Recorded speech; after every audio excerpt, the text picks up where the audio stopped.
दो मंत्रियों और मुख्यमंत्रियों का अब होने वाला है इस्तीफा। धर्मेंद्र प्रधान के इस्तीफे के बाद आ गई बारी मोदी और शाह का प्लान देख विपक्ष हैरान। सीजेपी और कांग्रेस दोनों की बोलती हो जाएगी बंद जब मोदी के इस प्लान के बारे में जान लेंगे सच्चाई। प्रधान का इस्तीफा निकला मास्टर स्ट्रोक। धर्मेंद्र प्रधान की कुर्बानी से शुरू हुआ असली खेल। सिलेक्टिव विरोध करने वाले अभिजीत दिपके और सौरभ दास को नहीं मिला भागने का रास्ता। आम आदमी पार्टी को होगा सबसे भारी नुकसान। धर्मेंद्र प्रधान का इस्तीफा यूं ही नहीं हुआ, इसके पीछे एक बहुत बड़ा गेम है जिसे विपक्ष बिल्कुल समझ नहीं पाया। एक एक टाइमलाइन और एक एक घटनाओं को जब आप कनेक्ट करेंगे तो आपको पता चलेगा कि मोदी बहुत दूर की सोचते हैं। धर्मेंद्र प्रधान ने इस्तीफा दिया ये तो सबने जाना, लेकिन उससे पहले वो 2 बार और इस्तीफा दे चुके थे। उनका इस्तीफा आधी रात को ही रेडी कर दिया गया था, लेकिन उसको पब्लिक डोमेन में आने में करीब 14 घंटे लग गए। इस तरह की भूमिका जानबूझकर रखी गई कि धर्मेंद्र प्रधान इस्तीफा नहीं देंगे। ये देरी सिर्फ विपक्ष को भरमाने और युवाओं के गुस्से को सही दिशा देने की एक सोची समझी रणनीति का हिस्सा था। प्रधानमंत्री मोदी छात्रों के भविष्य की रक्षा के लिए बड़े से बड़ा बलिदान देने को हमेशा तैयार रहते हैं। धर्मेंद्र प्रधान ने अपने पत्र में साफ तौर पर देश विरोधी ताकतों का जिक्र किया है, जो विपक्ष के खतरनाक खेल को पूरी तरह से बेनकाब करता है। मोदी ने आधी रात को संदेश देने जैसा एक्शन लिया और अब यही एक्शन राज्यों पर भी लागू होगा। विपक्ष शासित राज्यों में पेपर लीक के मामले कहीं और ज्यादा हैं और उनका डबल स्टैंडर्ड अब सबके सामने आ चुका है। मोदी और शाह की जीरो टॉलरेंस पॉलिसी का ये सिर्फ पहला कदम है। विपक्ष को लगता था कि सरकार दबाव में आ गई, लेकिन उन्हें नहीं पता कि मोदी का ये मास्टर स्ट्रोक पूरे देश में एक नई सफाई अभियान की शुरुआत करने वाला है।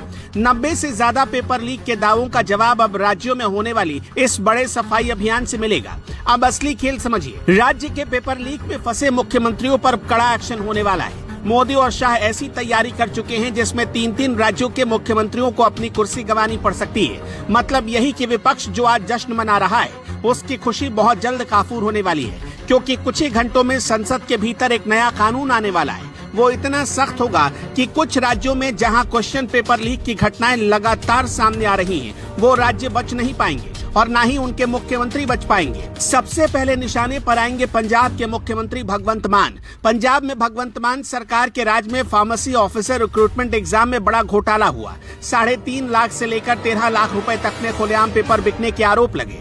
एक बहुत बड़े इंटरस्टेट गैंग का पर्दाफाश हुआ और 35 से ज्यादा गिरफ्तारियां हुई। आम आदमी पार्टी कह रही है कि ये सिर्फ चीटिंग थी, पेपर लीक नहीं, लेकिन हकीकत ये है कि वहां के छात्र सड़कों पर लाठियां खा चुके थे और पुलिस एक्शन हो चुका है। भगवंत मान सरकार ने छात्रों पर बेरहमी से लाठीचार्ज का ऑर्डर दिया। पंजाब के बच्चों का भविष्य बुरी तरह लुट रहा है। सीजेपी के अभिजीत दिपके, आशुतोष रंका और सौरभ दास से जब पंजाब को लेकर सवाल पूछा गया तो वो सब बचकर निकल गए। आखिर पंजाब के छात्रों के दर्द पर ये लोग चुप क्यों हैं? केरल में भी हालात बहुत खराब है और वहां क्या हुआ ये भी सुन लीजिए। जुलाई 2026 में भारतीय जनता युवा मोर्चा ने केरल लोक सेवा आयोग की परीक्षाओं में गड़बड़ी के आरोप को लेकर मुख्यमंत्री वीडी सतीशन के आधिकारिक आवास तक विरोध मार्च निकाला।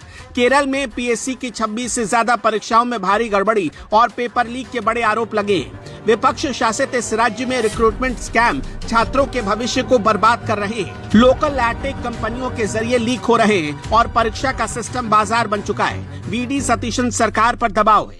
कर्नाटक में क्या हुआ इसकी कहानी भी सुन लीजिए। कर्नाटक में केपीएससी वेटनरी ऑफिसर रिक्रूटमेंट में एक बड़ा स्कैम सामने आया। 80 लाख रुपए तक में नौकरियां बिकने के सीधे आरोप लग रहे हैं। इनका ऑडियो सबूत भी सामने आ चुका है और 50 से ज्यादा उम्मीदवारों ने आधिकारिक शिकायत दर्ज कराई। कांग्रेस शासित राज्य में पुराने पीएसआई स्कैम की याद एक बार फिर ताजा हो गई। डीके शिवकुमार सरकार लगातार अपना बचाव करने में लगी है, लेकिन वहां के छात्र बहुत ज्यादा आक्रोशित हैं। कांग्रेस और माफिया का गठजोड़ अब सबके सामने आ चुका है। राहुल गांधी का छात्रों की गूंज वाला नारा अब उन पर ही उल्टा पड़ रहा है। मोदी और शाह कर्नाटक के मुख्यमंत्री के इस्तीफे या वहां एक बहुत बड़े क्लीनअप पर एक्शन लेने वाले।